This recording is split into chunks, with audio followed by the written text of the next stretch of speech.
On a 56-44 vote, the United States Senate had declared the impeachment trial of the former president, Donald J. Trump, is constitutional and will move forward.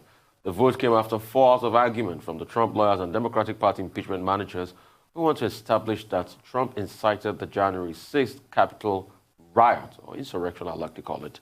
The impeachment managers managed to pick up 1 vote from Republican Louisiana Senator Bill Cassidy, who 2 weeks ago voted in favor of an effort to dismiss, but earlier voted with Democrats to move forward. Cassidy joined Republican Senator Susan Collins of Maine, Lisa Murkowski of Alaska, Ben Sasse of Nebraska, Pat Romney of Pennsylvania, and Mitt Romney of Utah in dismissing Trump's team's claims. The question is whether Donald John Trump is subject to the jurisdiction of a court of impeachment for acts committed while President of the United States, notwithstanding the expiration of his term in that office. I ask for the nays, Mr. President. Is there a sufficient second? There is a sufficient second, and the clerk shall call the roll. Ms. Baldwin. Aye. Ms. Baldwin, aye. Mr. Barrasso. Mr. Barrasso, no. Mr. Cassidy. Mr. Cassidy, aye. Ms. Collins. Ms. Collins, aye. Mr. Coons. Mr. Coons, aye. And the nays are 44, and then Elizabeth will have something for the read. On this vote, the ayes are 56, the nays are 44, and pursuant to S. 47, the Senate having voted in the affirmative on the foregoing question, the Senate shall proceed with the trial as provided under the provisions of that resolution. Mr. President. Majority Leader. I ask unanimous consent that the trial adjourn until 12 noon. All right, it was high drama yesterday when you look at both arguments, and very exciting one, and a very moving argument by Rep. Raskin yesterday, about what happened at the Capitol on the 6th. I mean, just set this into context for us, Sunday.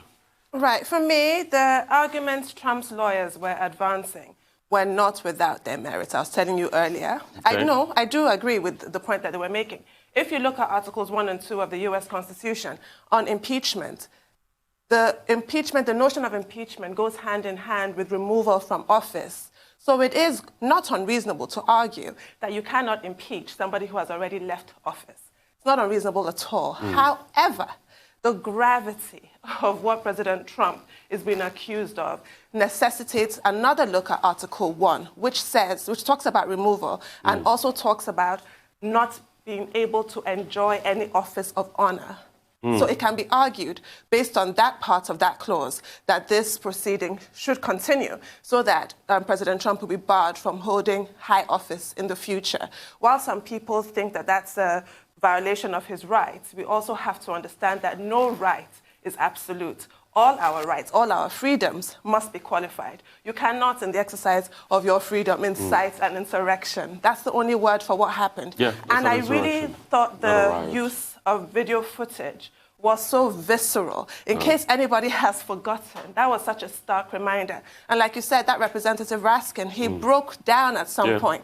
This is a man who had just buried his child. And he had his daughter and his son-in-law with him. This is a family in mourning, and they were attacked in that manner. And it was important to hear him because it just says, no matter how people feel, that whole stop the steal, different sides, we're so polarized politically in the world nowadays, we're talking about other human beings. This is a man, this is the most difficult period in his life. And he could reasonably have been killed, he could have been murdered, because 7 lives were lost as a result of that. Fingers were chopped off. Yes, horrendous injuries. And these are the words of Donald Trump. He did tell them to march to the Capitol. He did, and that cannot be denied. So while I appreciate the valiant efforts of his legal team, the superior argument did prevail on the day. There have to be sanctions. And the part that caught me in the Raskin speech was the fact that he asked his daughter, would you come back to the Capitol? And she said, no. I'm not going to come back. Why would she? Pastor, Dr. Wati.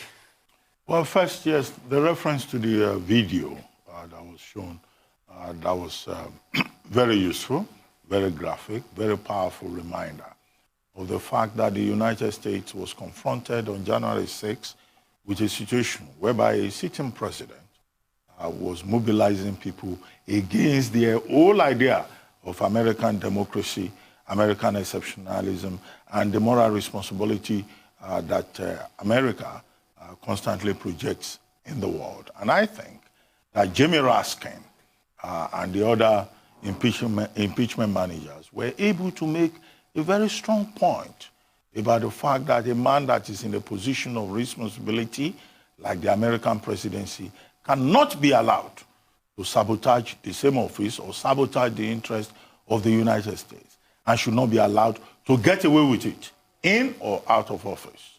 Now, Raskin referred to the point about if that were to be allowed, it will establish a precedence, what he referred to as the January exception. The January exception, as defined by him, is that, yes, if a future American president loses an election in November in the future, then he can decide to take the laws into his hands. And I think that the impeachment managers made a very good case, and that was why, at the end of the day, they were able to convince Congress that, look, the matter before them was constitutional. Of course, the processes will continue today at noon. Today is Wednesday, right? Yeah. So the processes will continue today. So the whole argument was about the constitutionality of it. And the vote 56-44 showed that, look, the majority of the members of Congress decided to act in American interest, public interest, if you like, the common good, if you like. Now, the lawyers, you refer to the lawyers of Donald Trump. Well, Donald Trump's lawyers made a bad case. They made it very badly. I don't think so. Well, they did. And that was why even Donald Trump himself was throwing tantrums and was panicking. He always throws as Schoen and Castor. And castor oil. No, it's not castor oil. His name is Castor. Castor. As Castor started fumbling and he was meandering. He was not addressing the points. In fact, he started by praising Raskin. He started by praising the impeachment managers. He started by praising the senators. Should they abuse them? Well, I don't know, but he was praising them. It was his job to go there and praise the opposition in a matter that involved the interest of his client. No, that was not civility. He didn't understand the issue, the gravity of the matter at stake. And of course, maybe perhaps you should not blame Trump's counsel. They were recruited only about a week ago, so maybe they didn't have enough time to understand the issues. Okay, so they went there and maybe they were acting in America's interest. But at the end of the day, the key issue about constitutionalism, they lost it. And so the impeachment proceedings will continue. Now, what makes this impeachment proceeding even more important is the fact that the Democrats and the 6 Republicans who joined who acted in the public interest, they are even saying that a man like Donald Trump should not be allowed in the future to hold a public position. So it's not just about impeachment. This is his second impeachment, the first American president in history to go through a second impeachment proceeding. But they also do not want a man like him to end up in any public office. What I find disturbing is the reluctance of the Republican establishment to act in the public interest, to act in American interest. They seem to be afraid of Donald Trump. Maybe perhaps because of his grassroots support, or what do you call it, his conservative evangelical base that you always talk about. Which is a scam, which makes up the big scam of Trump. Trump is a liberal. He stayed in New York. He can't be conservative. And even apart from that, a causal link was established between his words and the actions. All right, that's all on the news headlines. Take a short break now. When we return, we'll have Ruth Sudiri Michael, listen to Adeso Mora, and the team to talk to you about Africa Global Business COVID-19 activities across the globe. Stay with us.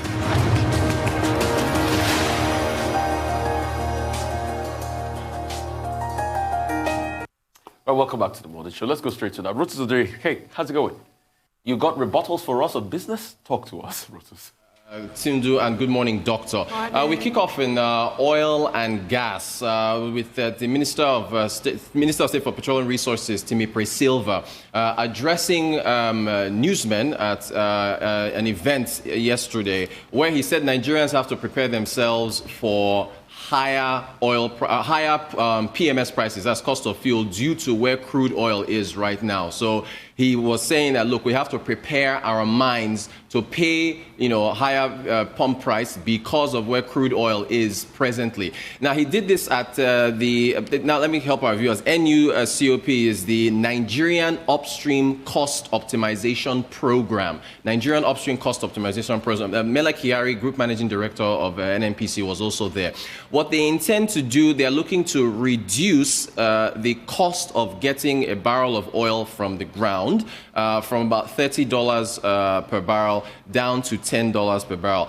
Cost of optimization is not cost cutting. There's a difference. With cost cutting, you're taking an axe to your liabilities and just severing them to reduce costs. With cost optimization, you are trying to get more value for money by using strategies that can allow you to essentially reduce costs by looking at taking a macro view of your operations and using strategic initiatives to get more value from your operations and in essence reduce costs. If you think about NAPIMS, or you think about that's the National Petroleum Investment Management Services. Also think about the DPR. You think about all the approvals that have to go through the oil and gas sector before things move forward. If you can streamline those operations, or if you think about host communities where these oil and gas companies who are involved in joint venture programs with the federal government or production sharing contracts, trying to reduce corruption,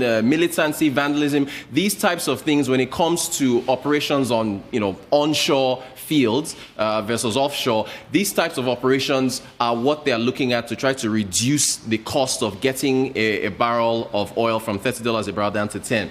Can they do it? I spoke to an analyst that says it might be near impossible to do it. They might look at maybe $15, getting it down to $15 or $20 a barrel because it's cheaper to get a barrel of oil out of the ground from onshore, which is, you think about the creeks, the Niger Delta, as opposed to offshore when you're going into way deeper waters. Remember, Shell had their court case that they lost in the appeals court because of the pollution issues with some farmers in the Niger Delta. They were ordered to pay compensation.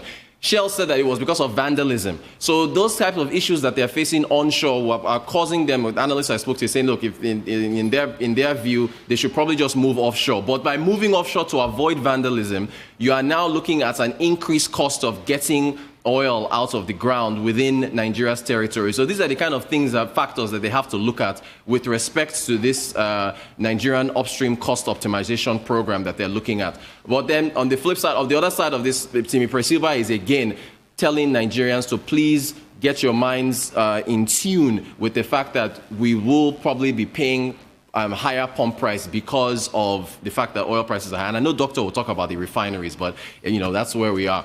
Vehicle financing.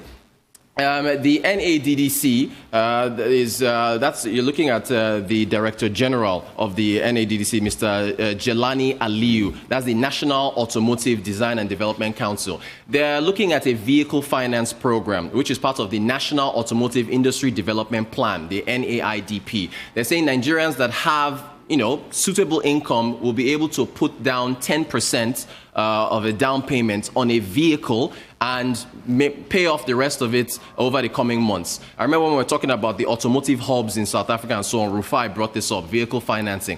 Now, the thing is this. In 2017, Vice President Osibanjo signed a Collateral Registry Act and a Credit Reporting Act.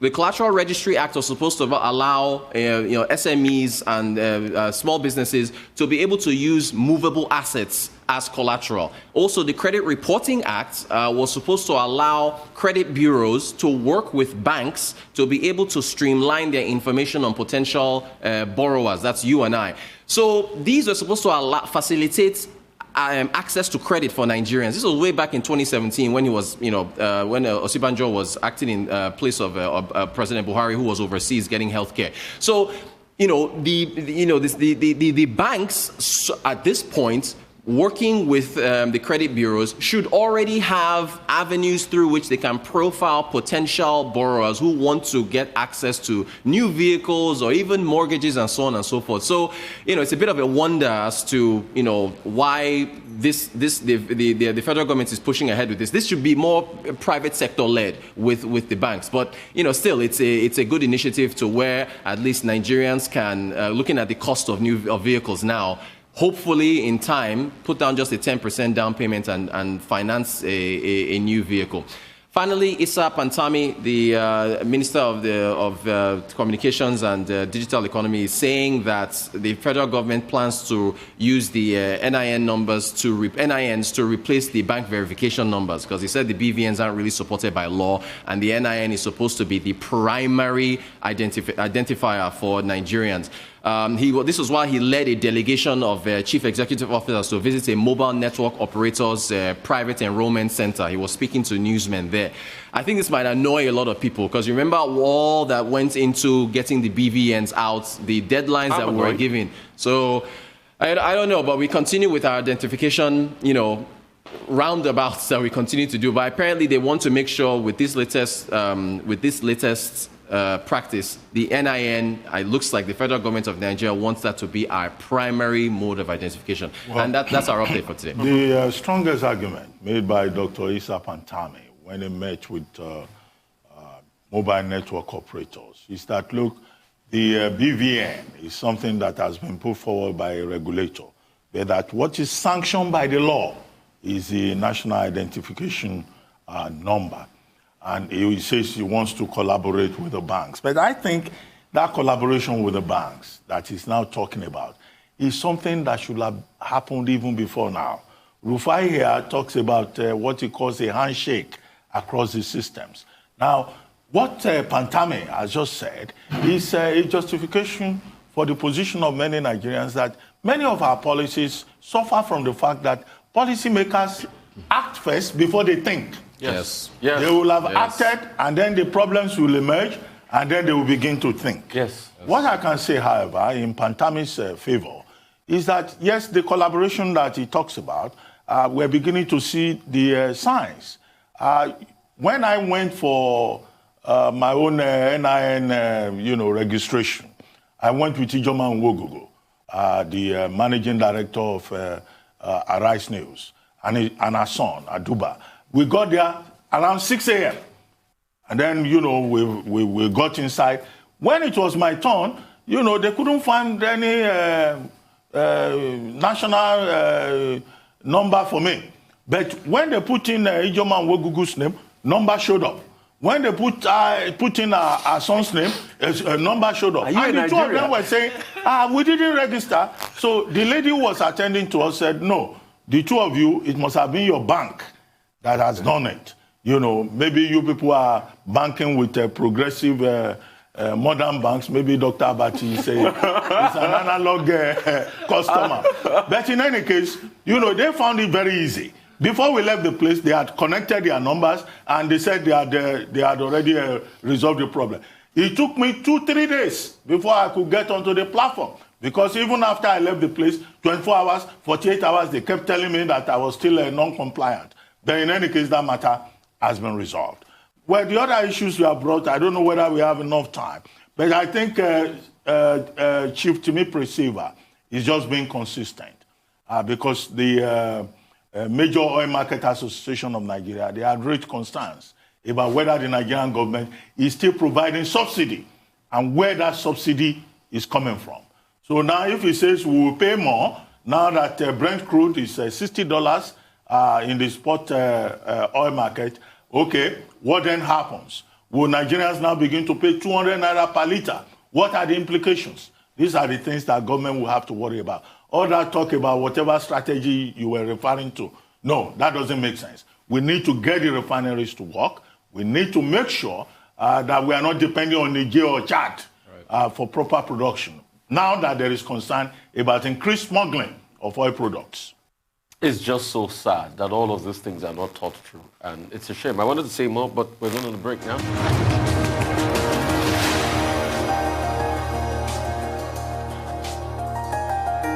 All right, moving on to more business. We've got Michael Wilson joining us from London. Michael, good morning. How are you? Good morning.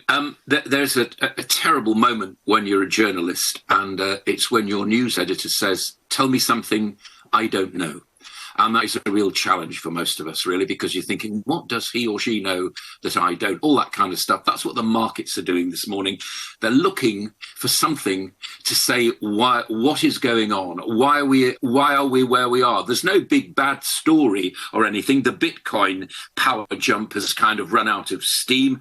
Wall Street, no news about that, relatively unchanged. So a quiet day, really. And in all likelihood, I guess the equities just kind of ran out of short-term momentum, but it may well return. As far as Asia's concerned, then, China's inflation data, no big surprises there. And heading into the Lunar New Year, you would have expected a slight relaxation in trade. It hasn't happened, really. Nikkei 225 is unchanged. But the Shanghai Composite up about 1%, CSI 300 climbing 1.25%, the Hang Seng up 1.5%. So there's still a lot of activity. And you would imagine that what would happen before a holiday like this, a week long it is for lots of countries, they would take the money off the table, but it hasn't happened so far. Let's turn our attention to the United States and markets there at near or all-time highs in the United States. Democrats, the stimulus package appears to be rolling on quite nicely. US inflation later today, anything higher than about 1.6% could see inflation fears return. The idea is that it probably won't, but just in case, it's worth talking about it. Let's turn our attention to Bitcoin again. We talked about it yesterday. Elon Musk, there's worries about this basically, because as you know, he put quite a large bet on it. I mean, some would say invested. I still prefer it's called a bet. But anyway, I'm joined by a very distinguished partner of an Edinburgh-based investment house who said to Mr. Musk, before you start to do anything like that again, perhaps we ought to talk about it, because I think it's all a bit risky. That's Baillie Gifford, the investment house, and they're actually quite well known, quite a big firm in Edinburgh in the Scottish financial sector. And they're saying, hang on a second, it's a bit risky for us, but you do what you want, but you want to talk to us before you do it. As a big investor, you can say those kind of things to the richest man in the world, and he's got to listen.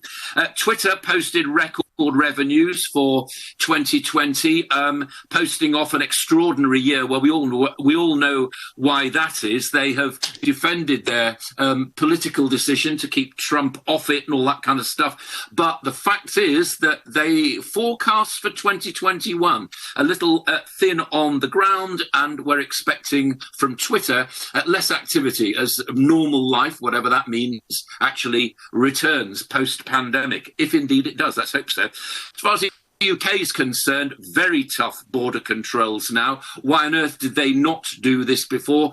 You can actually be sent to prison for up to 10 years, apparently, if you tell lies about where you've actually been. 33 red list countries. I don't need to tell you what those particular countries, or what a red list means. Lots of countries all the way around the world. It'll make travelling very expensive indeed, because wherever you go, you'll be expected to take a hotel quarantine, which could cost you about £1,750. So that's that. As far as pubs are concerned, one of my favourite topics of conversation, UK beer and pub leaders are pressing the government to give them some kind of a reopening date. The industry is desperate to get back to serving people. The trade body says its sales down are at least 50, well over half, worth about £7.8 billion, even though there was that sort of eat out to help out scheme in the summer, VAT cut on food and soft drinks and so on. As far as hauliers are concerned, this is another subject really post-Brexit. They're saying that post-Brexit exports are actually falling because of red tape. Apparently, I was talking to one of them this morning who told me that it's actually easier to export to Japan than it is to northern France right now, but no doubt that will change. But still a lot of red tape there. Finally, commodities, oil price desperately overbought. People are feeling now well above $60 a barrel, 61.20 when I last looked, WTI. And its next technical target is $66 a barrel. I don't. And many people in the market don't believe that's worth it, but you've been talking about oil. I'll leave that to you. And a lower US dollar has been helping gold. That's the commodities. That's the global view. All right, Michael, I just want your reaction to this. There's a fact out there now that says Tesla, for investing in Bitcoin and holding Bitcoin for about a month, they've made more profit on Bitcoin than they have made in 15 years for selling cars. You're not a believer in Bitcoin? What's your take on that?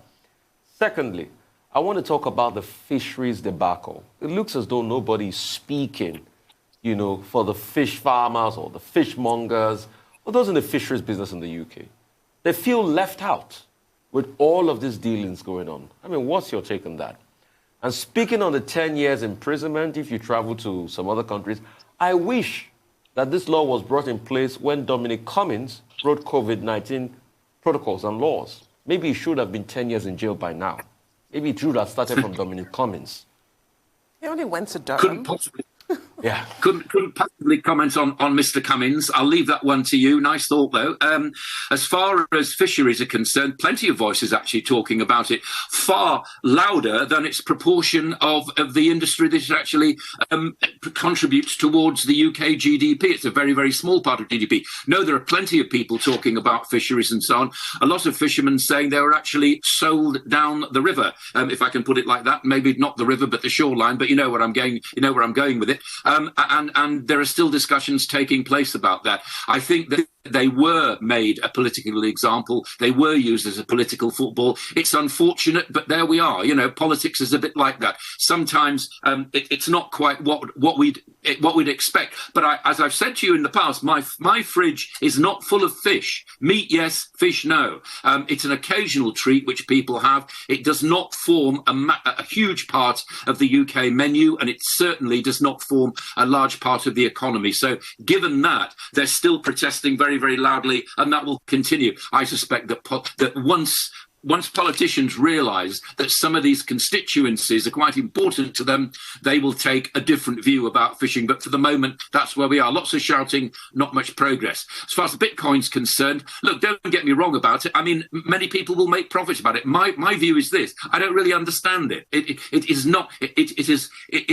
a novelty right now. I know that Elon Musk made a lot of money out of it and so on. But you heard what my investment manager said this morning as well. The next time Mr. Musk decides to do something like that, he'd like to talk about it, please, because it's outside the terms of normal investing. Is it an investment? Is it something which is going to go up? Will it fall just as hard as it's risen? Yeah, very probably. Who knows? It has a very, very limited supply. I'm not knocking it. I'm just saying that it's a phenomenon right now. It's not something that we're particularly used to. It's very difficult to put a slide rule over it, if I can put it like that. It's very difficult to make any calculations about it at all. Sure, Elon Musk's made a lot of money out of it. He could lose that tomorrow. He could lose it in the next hour. Who knows? Well, I mean, Michael, on Bitcoin, I thought of you early this morning when I read a story about a lady in the United States, her name Kelly Harper, 37, who is said to have used cryptocurrency for hire purposes on a dark website. She wanted somebody killed, and she just she was proposing to pay via cryptocurrencies. And I said, could this be part of the concerns that Michael Wilson has consistently expressed on Arise News, and with the Central Bank of Nigeria had always pointed out that cryptocurrencies can be used for any kind of purpose because of poor regulation, anonymity, and all the other issues. But the main question that I wanted you to help us address this morning has to do with Matt Hancock's plans. Now it looks like anybody that comes to the United Kingdom from Monday will have to be quarantined in government-designated hotels for 10 days. And then you will have to go through COVID test twice in 10 days. And then you pay £1,750 for those tests. And if you default in any way, you could pay fines from between £1,000 to £10,000. Or you could go to jail for 10 years if you really violate the rules. I mean, what's happening? Is the United Kingdom just locking up? Is this desperation? And what are the implications for the tourism industry, for aviation? Right. Because in Scotland, you know, certain stakeholders are already saying, well, the government should provide support for tourism industry and aviation. I mean, there are. I'm surprised this hasn't happened before. Quite honestly, I think it would have helped. It would have helped a lot of inborn invasion of the virus from other countries if it had happened before. But remember that what politicians do is they always talk up something, and then the fact of it is this has got to get through the party. It's got to get through politicians and so on. I suspect that 10 years. I mean, people are saying, you know, you don't go to prison for 10 years for unserious crimes. Exactly. You know, if you go. This is the problem. So this is going to be open for discussion. But as far as travel is concerned, you've got to suck it up. Basically, you know, if you're coming in on holiday, well, hard luck. Don't do it. Stay away. I mean, that's the advice.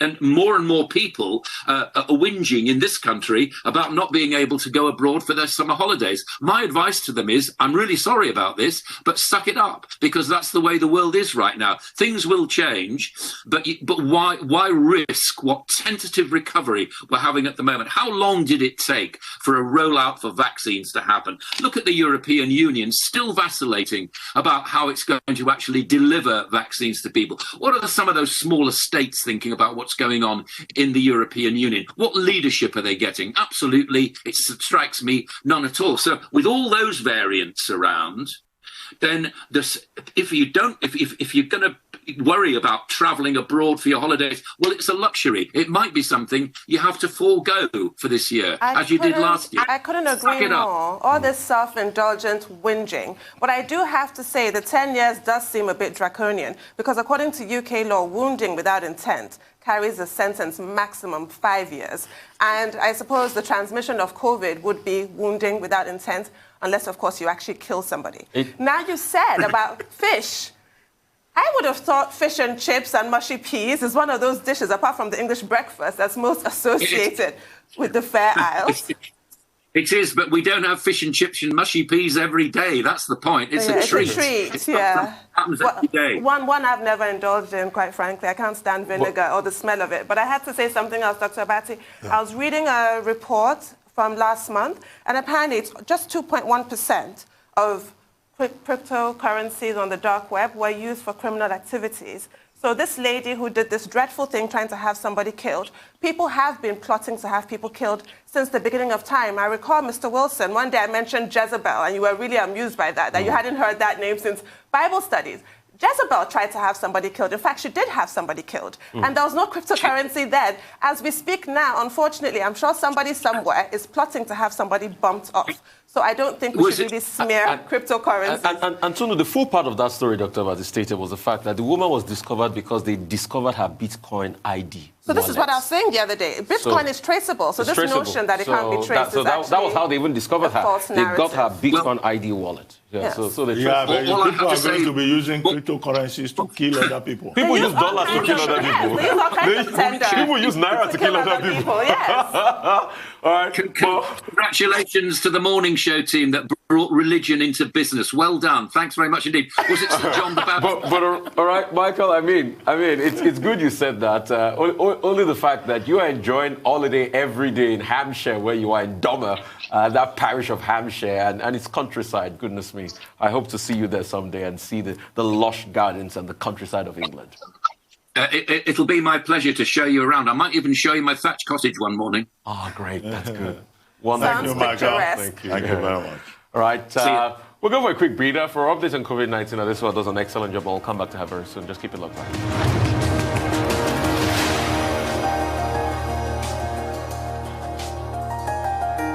Alrighty, welcome back to the Morning Show right here on the Rise News channel. And this one, Marwa, as excellently as you do it, excellently well, just excellently carry on once again. Thank you very much, and good morning, guys. Yeah. Well, according to the latest tally from the Johns Hopkins University, there have now been 106.8 million cases of coronavirus infections globally, as well as 2.3 million deaths due to the coronavirus. And thankfully, there have been over 55 million recoveries. Here in Nigeria, the NCDC has confirmed another 1,056 cases and 21 deaths in the last 24 hours. We are beginning to see an uptick in cases in states other than the epicenter, Lagos, and the FCT. Well, Rufai, this next story should excite you. Nigerian researchers have come up with a possible COVID-19 vaccine, which has been listed on the WHO draft landscape of COVID-19 candidates vaccines. Now, this is a list containing all COVID-19 candidates in the world. Footnote here, Rufai, it doesn't mean it has been endorsed or in trials already. It's a long way from actualization. The team lead of the Nigerian researchers is Dr. Oladipo Kolawole. He's a lecturer at the Adeleke University, Ede, Osun State, and he says the research was carried out at the Helix Biogen Consult in Ogbomosho. I think that's in Oyo State in the southwest of the country. Well, still in Nigeria, the federal government has sealed an Abuja-based laboratory for issuing fake COVID-19 results to international travelers. The director of the NCDC, Dr. Chike Ihekwazu, made this known during the weekly PTF briefing on Monday in Abuja. You guys had extensively talked about the tougher measures coming into the UK. I can confidently say that the UK is playing catch-up with measures countries such as Nigeria had put in place in the early instance of the coronavirus pandemic. Nigeria was saying you have to do double testing, you had to stay in government identified hotels so that they could monitor you. But the question is, what has happened to such measures? So the UK may be going tougher with 10 years in jail, but it is playing catch up. And Nigeria needs to take a second look at those enforcement measures. Finally, the theory of coronavirus leaking from a laboratory has now been discounted as extremely unlikely by WHO scientists. This has always been a contentious idea, one put forward by the former administration of President Donald Trump in the United States. Well, after 4 weeks in China, the WHO 17 experts voted unanimously that it could not have come from a lab, but they say it is more likely the virus, which has now claimed 2.3 million lives globally, could have jumped from animals to human, but they do not have proof. Suspects here are bats and pangolins. Well, Adesua, that Chinese report, I think it's important that at the end of the day, the leader of the WHO team has now given us a preliminary report. His name is Dr. Mbamek, I think. That sounds like the name. Yeah, I think I got it right. And he's saying that, look, they've not seen any evidence that this is a case with regard to COVID-19 of biological warfare. You recall that the Trump administration had insisted that this was, COVID-19 came about because there was some kind of escape from the Wuhan Institute of Virology. And I think it's comforting to now hear from a WHO team that this is not the case. However, we would like to see how the Biden administration will respond to this latest information. The second thing about that WHO team is that they also reported that they were given free access to every location that they wanted to access. And I think that, that transparency, that responsible behavior on the part of the Chinese authorities that many had suspected, I think is also commendable. The third outcome of that WHO mission to Wuhan and China is also that they have also eliminated the fact that, they've eliminated the fact about escape from a laboratory. But they now say that what is most certain is the fact that this is a case of an intermediate host species transmission. Yes. So, in other words, they're saying that it's likely this came from animal to human transmission. And they eliminated Wuhan being the epicenter because they say that in Wuhan, it's not likely, given the environment, that bats will be vectors in that environment. Hence, more research is needed, further studies will be required. And then the statement from the Chinese expert, who was the leader of the Chinese team, I think must also be carefully noted. He made a point that it will appear from their own findings that, in fact, the virus had already showed up somewhere else in other jurisdictions before Wuhan, and that this may be a case of, failed reporting. They didn't note it early enough. All of this knowledge, we hope, what will serve our own interests as members of the human community is how it will strengthen science. Quickly, briefly, I think we still have a few minutes. The report from the NCDC by Dr. Ihe Kwazu, by Dr. Ihe Kwazu, that yes, one laboratory in Abuja has been locked up because it was giving out fake COVID-19 results. Yes, it's a welcome development. Now, we're told that the investigation was based on a report by a media organization. In this case, I think it's the Cable, yes, because you brought this story before. But there are other aspects of that report by the Cable that I think the NCDC and the federal government are yet to act upon. That report cited the complicity of persons they call port officials, all these units in at the airports, how they also help to facilitate the release of fake COVID-19 test results.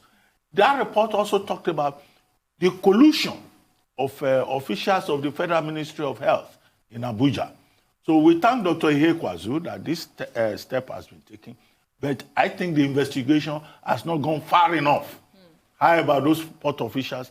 How about those agents who are making a fortune out of other people's discomfort? And this investigation that he has talked about should not be restricted to Abuja. There are airports in other parts of the country. How about laboratories in Lagos? However, let's comment the fact that there is a presidential task force that has woken up, and the fact that the presidential task force has now published the second batch of names, 100 defaulters, persons who refuse to take the COVID-19 test. But they keep publishing passport numbers.